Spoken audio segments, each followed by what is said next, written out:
Oke, selamat datang. Di sini kita bakal ngebongkar satu pertanyaan penting banget. Apa sih yang bikin sebuah aplikasi itu kerasa hebat, yang intuitif, gampang dipakai?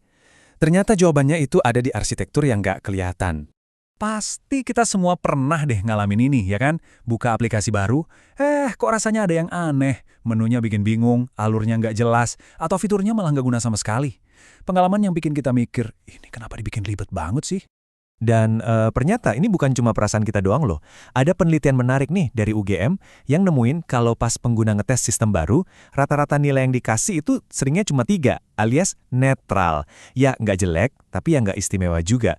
Cuma sekedar cukup. Nah, skor netral ini nih yang jadi titik awal kita.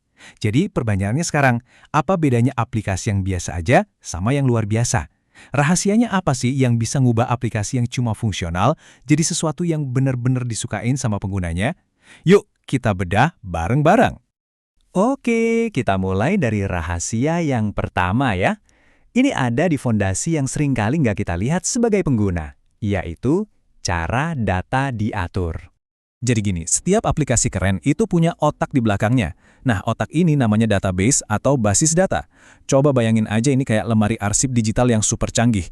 Disitulah semua info, mulai dari profil kamu sampai riwayat belanja, disimpan, diatur, dan bisa diambil lagi dengan cepat. Tanpa ini ya, aplikasi itu cuma cangkang kosong. Dan basis data itu sebenarnya bukan sesuatu yang abstrak atau ribet kok. Intinya tuh isinya ya tabel-tabel yang rapi banget kayak gini. Tiap informasi punya tempatnya sendiri di kolom dan baris yang pas. Nah, kerapian inilah yang jadi mesin di balik aplikasi yang cepat dan bisa diandelin. Tapi muncul pertanyaan penting nih. Kalau yang ngerjain aplikasinya banyak orang, banyak developer, gimana caranya mastiin mereka semua ngomong pakai bahasa data yang sama? Biar nggak jadi kacau gitu, gimana caranya? Nah, jawabannya adalah bikin kamus data atau data dictionary. Gampangnya, bayangin aja ini kayak buku panduan resmi buat si database. Kamus ini ngejelasin tiap elemen data, jadi semuanya konsisten. Ini yang jadi jembatan komunikasi buat semua tim yang terlibat. Coba deh lihat contohnya. Ini kamus data buat tabel dosen. Setiap kolom dijelasin detail banget. Namanya apa? Tipe datanya apa? Misalnya Niden itu harus teks atau varchar sama keterangannya. Aturan main yang jelas kayak gini tuh penting banget biar nggak ada yang salah masukin data. Jadinya error berkurang dan datanya tetap akurat. Oke, fondasi data udah beres. Sekarang kita pindah ke lapisan berikutnya yang nggak kalah penting. Karena, ya, punya data yang rapi itu penting, tapi jadi percuma kalau aplikasinya susah dipakai sama kita, para penggunanya. Nah, disinilah konsep User-Centered Design atau UCD masuk. Kerennya, filosofi ini mengubah cara pandang total. Pertanyaannya bukan lagi kita bisa bikin apa ya, tapi berubah jadi pengguna itu sebenarnya butuh apa sih? Jadi, pengguna itu jadi pusat dari segalanya. Prosesnya UCD ini tuh jelas banget dan penuh empati. Pertama, timnya harus benar-benar kenal siapa penggunanya. Kedua, mereka cari tahu apa sih kebutuhan dan masalah si pengguna. Dan yang paling penting, ketiga, mereka nggak langsung bikin produk jadi, tapi bikin prototipe dulu. Terus diuji coba berkali-kali ke pengguna asli buat dapat masukan. Nah, ini dia hasilnya. Coba lihat perbedaannya. Di kiri, kita cuma lihat data mentah di tabel, kerangkanya doang. Terus, lewat proses desain yang fokus ke pengguna tadi, data itu diubah jadi tampilan yang di kanan. Antar muka yang enak dilihat, gampang dimengerti. Inilah lompatan dari sekedar data menjadi sebuah pengalaman. Oke, kita udah punya fondasi data yang kuat, terus desainnya juga udah keren karena mikirin pengguna. Tapi, apa itu udah cukup? Gimana kita tahu kalau ini beneran berhasil dan siap dipakai di dunia nyata? Nah, disinilah masuk tahap yang namanya User Acceptance Testing atau UAT. Anggap aja ini ujian akhirnya. Aplikasinya diserahin ke pengguna beneran buat diuji.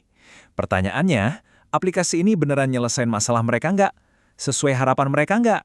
Wah, ini momen penentuannya. UAT ini mengubah penilaian dari yang tadinya cuma opini jadi data yang konkret. Jadi, bukan lagi soal suka atau nggak suka. Kita lihat datanya, kayak di tabel ini. Berapa persensi tugas yang berhasil diselesain, butuh berapa lama, dan yang paling penting, berapa banyak kesalahan yang terjadi. Angka-angka ini nggak bisa bohong kan? Nah, disinilah desain ketemu sama kenyataan. Formulir-formulir kayak buat data pelanggan di kiri atau data transaksi di kanan, ini ibarat garis depannya. Apakah pengguna bisa ngisi datanya dengan gampang? Proses transaksinya lancar nggak? Kalau pengguna bisa ngelakuin semua ini tanpa masalah, nah, itu artinya mereka benar-benar nerima sistem ini. Oke, sekarang ayo kita satukan semua kepingan puzzle ini dan kita ungkap resep rahasia di balik setiap aplikasi yang hebat. Jadi, ini dia resep rahasianya. Aplikasi yang hebat itu bukan cuma soal satu hal doang, tapi kombinasi dari 3 pilar penting ini. Pertama, fondasi data yang kokoh. Kedua, proses desain yang fokus sama manusia. Dan ketiga, pengujian langsung oleh pengguna di dunia nyata. Jadi, ini kesimpulan utamanya. Pengalaman pakai aplikasi yang terasa mulus, gampang, dan bahkan nyenengin itu bukan kebetulan.